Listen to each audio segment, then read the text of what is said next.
Despite coming up short in the first few years, Samsung is back on top among foldable phones with the incredible powerful Galaxy Z Flip 7. From a larger flex window display to the effectiveness of its multimodal AI with Gemini Live and the power of a computer in your pocket with Samsung DeX, the Galaxy Z Flip 7 is finally the flip phone I have been waiting for.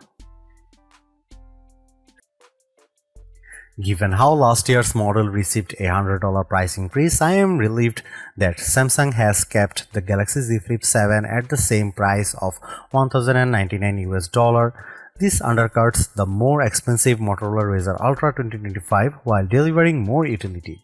The starting price comes with 256GB of storage, while the 512GB model will set you back at $1,219 US with both versions of the Flip accompanied by 12GB of RAM.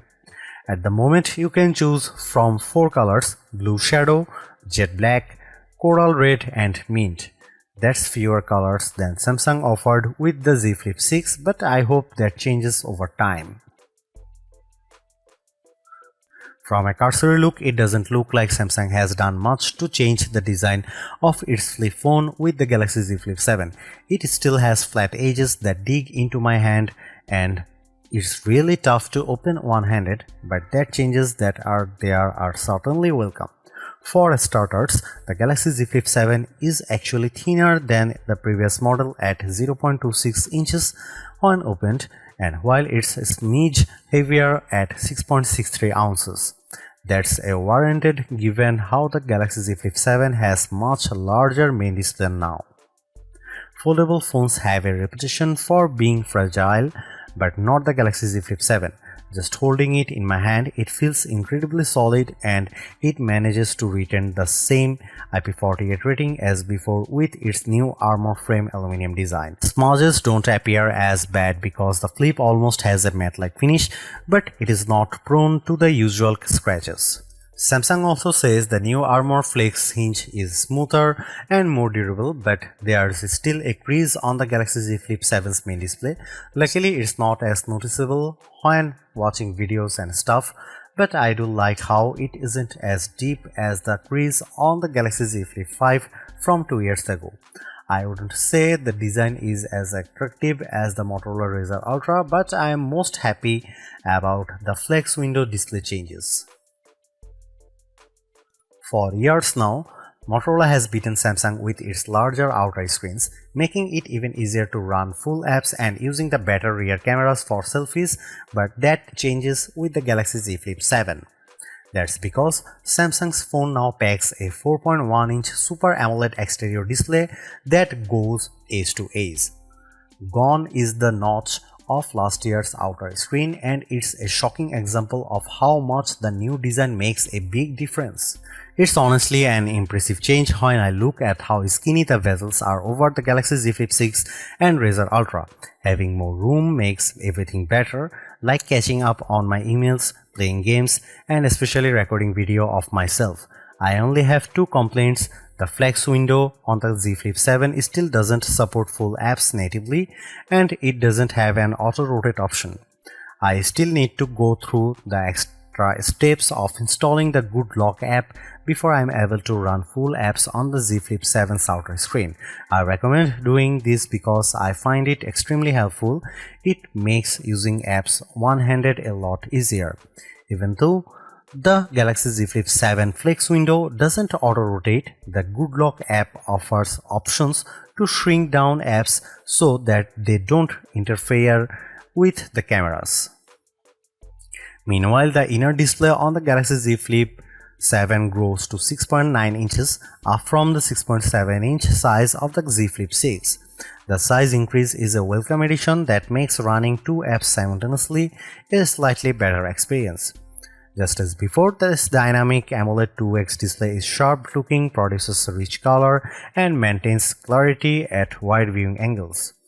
In our display benchmarking test, the Galaxy Z Flip 7 reaches a peak brightness of 1989 nits, that's up from 1942 nits recorded by the Z Flip 6. Yes, it's brighter on paper, but I hardly notice the difference watching videos on YouTube on bright sunny days. For a foldable phone, it's an impressive score given how few phones ever get close to topping 2000 nits.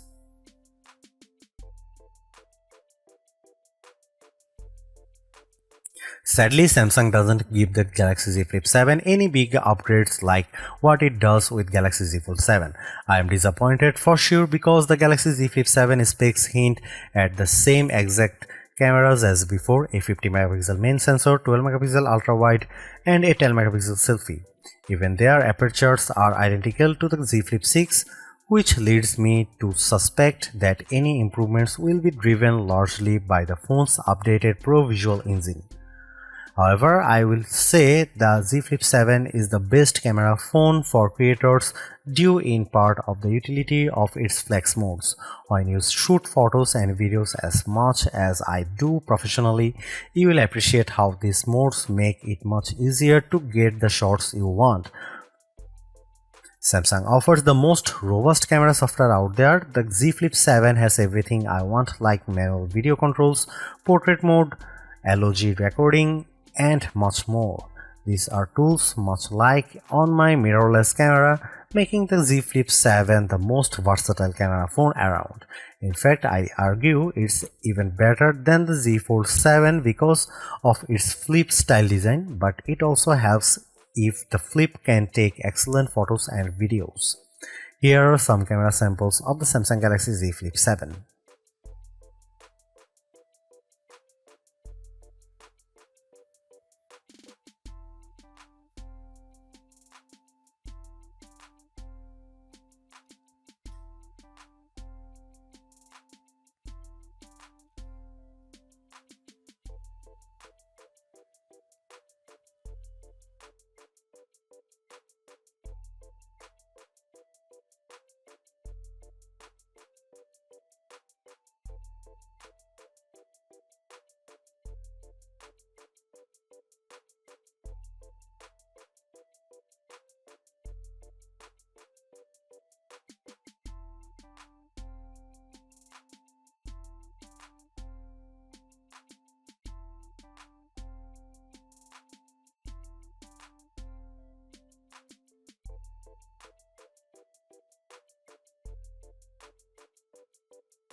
If there is one controversy surrounding the Galaxy Z Flip 7, it has to be Samsung's decision to drop Qualcomm as a system-on-chip supplier in favor of its own in-house chipset. The Galaxy Z Flip 7 is powered by a deca-core Exynos 2500 chipset, which is manufactured using a 3nm process. I did had reservations about the Exynos 2500 affecting the Galaxy Z Flip 7's performance, but using the Galaxy Z Flip 7 daily during my testing has elevated them. Although the performance benchmark scores don't beat phones running the Snapdragon 8 Elite, they are not too far off. Take its single and multi-core Geekbench 6 scores at 2286 and 8079 respectively. For the Galaxy Z Flip 7, they aren't too far behind the Razr Ultra 2025. At the very least, the Z Flip 7 manages to beat out the Samsung Galaxy Z Flip 6. When it comes to graphics processing performance, there is not as much of a boost when I look at the 114.64 FPS average posted by Galaxy Z Flip 7 for 3D Mark's Wildlife Original Unlimited test. Don't get me wrong, that's still pretty smooth, but it's nowhere close to the 145 frame rate per second that the Razr Ultra achieves. I am not one to lean on synthetic scores because I value a phone's GPU performance based on my actual experience. After putting in some playing time with Age of Origins and Diablo Immortal on the Galaxy Z Flip 7, I barely notice any major differences compared to gameplay on the Razr Ultra. Spells that I cast in Diablo Immortal don't drop the frame rate of the game, while larger battle sequences in Age of Origins don't shatter either. However, the Exynos 2500 is laughably slow at rendering video. With Adobe Premiere Rush, it takes more than a minute for it to render, where the same task for last year's Snapdragon 8 Gen 3 powered Z Flip 6 took 43 seconds. That's a big difference that's tough to explain, but it could come down to how the Exynos 2400 is optimized specifically for video rendering. Due to its larger screen, the Galaxy Z Flip 7 benefits from a larger 4300 mAh battery, an upgrade from the Z Flip 6's 4000 mAh capacity. I would argue this is the main reason why the new phone is able to last longer in our battery drain test, where we have phone surf the wave until they run out power. It reaches an average time of 12 hours and 24 minutes before tapping out, whereas the Z Flip 6 lasted 11 hours and 1 minute running the same test. That's an improvement for sure, but it trails the even longer 15 hours and 42 minutes that the Razr Ultra 2025 achieves. Then again, Motorola's phone is packing an even larger 4700 mAh battery and benefits from better power optimization thanks to the Snapdragon 8 Elite. I have no complaints with the Galaxy Z Flip 7's battery performance based on my day-to-day experience so far, which gets me through my work day with no issues at all. At around bedtime though, I have usually found it running into power saving mode, so nightly charging is necessary with this one. While the battery life performance could have been better, I was hoping for Samsung to offset it by giving the Galaxy Z Flip 7 faster charging speeds. That's not the case here, as the new phone is still sporting the same speed as before. That's 25 watt wired and 15 watt wireless. After 15 and 30 minutes of charging, the Galaxy Z Flip's battery is able to get to 29% and 55% respectively. When I think about AI, I often remember Samantha, the AI assistant in the 2013 film Her, voiced by Scarlett Johansson. That's the epitome of how I could carry AI with me everywhere, and the Galaxy Z Flip 7 is the closest thing we have to that. This is because of the multimodal capabilities of Gemini Live, which lets Gemini tap into the camera to see the world around me. What makes the Galaxy Z Flip 7 a better AI companion than say the Galaxy Z Fold 7 is how its compact size lets me carry the phone in my short pocket. I have actually tried keeping the one half of the Galaxy Z Flip 7 with the cover screen on the outside of my shirt pocket, mimicking how Joaquin Phoenix's character carried around Samantha on his adventures. Now that's something you couldn't do with larger phones. Since Gemini Live is multimodal, I am able to ask about everything I am looking at. I used the assistant to check out the circuit breaker in my home to see if there is anything wrong with it because the second inexplicably lost power. To my surprise, Gemini was able to determine that one of the breakers was tripped, which I couldn't tell because it looked like it was in the on position, and it guided me on how to reset the breaker. That saved me from having to call an electrician to come out. Beyond Gemini Live, there are a few more new additions courtesy of Galaxy AI. Borrowing from the Galaxy S25 series from earlier in the year, the Z Flip 7 offers the Now Brief and Now Bar.